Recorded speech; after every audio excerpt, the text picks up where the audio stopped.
let's go sa number 4. Lastly, kailangan din malaman ng family members kung saan nakalagay yung policy, where the policy is kept. And lalo sa panahon din ngayon, may mga insurance company katulad ng AIA, digital na. Digital na lahat, wala nang printed na papel na ibibigay. So, ito, isang important part ng plan na kailangan alam talaga is policy number. Yun yung key na itatanong mo sa customer service, yun yung hahanapin, doon makikita kung sino yung owner and yung other details. So, kailangan yun. Number 1 part ng policy is the policy number, and also nga, under doon is, saan ba yan nakalagay? Kung paper, di ba, yung mga hard copy, saan ba siya naka-file? O kaya kapag naman online, saan din? Kasi kahit PDF yan, may password din usually. So, kailangan aware doon yung trusted family member kung saan ba yung hahanapin. Kasi malamang yan, ito yung pinakauna eh. Kapag kailangan may insurance, hahanapin saan ba? Digitally ba yan? Or may printed ba? Saan maghahanap? So, ayun. Di ba yun sa amin, e-policy, may option yung mga clients namin kung ipapaprint ba siya sa AIA or ikaw na lang yung mag-print para mas mura.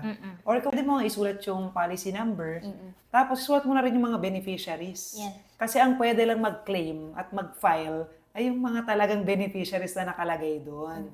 So, hindi pa pwedeng basta-basta na kung sino lang yung mga taong mag-i-inquire, magpa-file on behalf of them. Kailangan kung sino talaga yung nakalagay na beneficiary, siya lang pa pwede, specifically sa death claim. Yung dito sa insurance policy, ikaw lang yung makakapili kung sino yung gusto mong person na mailagay na beneficiary. Hindi kailangan anak, parehong parents lalagay. O kaya naman, yung asawa niya din. Lalo na kung hindi na kayo in good terms, so pwedeng anak lang ang ilagay. Tapos yung iba naman, pamangkin, pag na-approve na yon, yun na yung beneficiary. And then make sure to update it if ever may mga changes sa relationship or dun sa mga beneficiaries na gusto mong makatanggap in case something happened to you. Ako, meron ako green envelope sa bahay.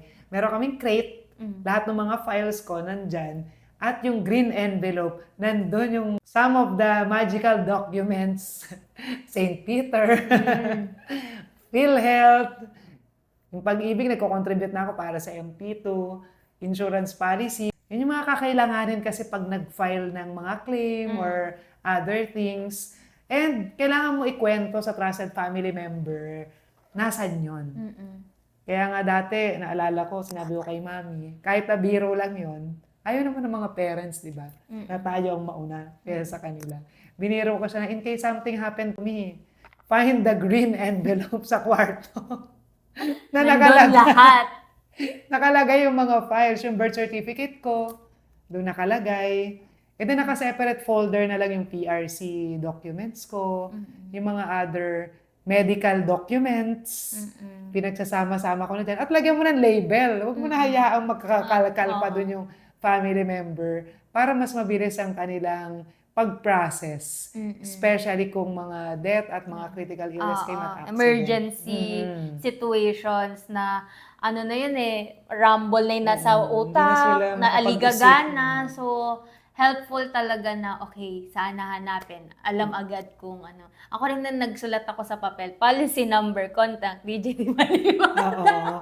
Kasi siya yung advisor ko. Password ng bank, online bank ko. Ay, kata na nga niya sa mga credit card ko. Sabihin niyo, Kaya ito, si Denise kasi, nagbibiro na ganyan. Kasi nga nag-start siya as a client muna ng AIA bago mag-financial advisor.